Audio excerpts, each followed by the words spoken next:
গ্রামীণ ব্যাংকের মালিক আমি না। আমি গ্রামীণ ব্যাংকের মালিক ছিলাম না কখনো। আমাকে বলা হয়েছে আমি সুদখোর, বহু বলা হয়েছে, সেটা গ্রহণ করেন নাই।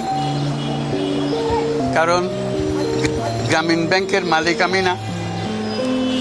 সুদ যদি গ্রহণ করে থাকে সেই গ্রামীণ ব্যাংকের মালিকেরাই গ্রহণ করেছে।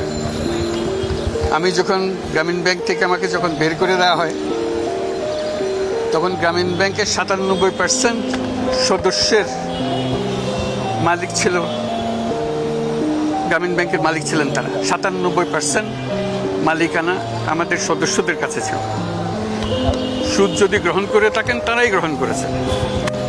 আমি একজন কর্মচারী মাত্র, সেটা আপনারা জানতেন। আমি গ্রামীণ ব্যাংকের মালিক ছিলাম না কখনো, কাজে আপনারা সেটা গ্রহণ করেন নাই। আমাকে বলা হয়েছে আমি গরিবের রক্তচোষা, সেটাও আপনারা গ্রহণ করেন নাই। রক্ত চুষতে হলে যেটা করতে হয় সেরকম কাজ আমি করি নাই, আপনারা দেখেছেন। আমি ১ কোটি গরিব মানুষকে একটা ব্যাংকের মালিক বানিয়েছি। চুষবো কোথার থেকে?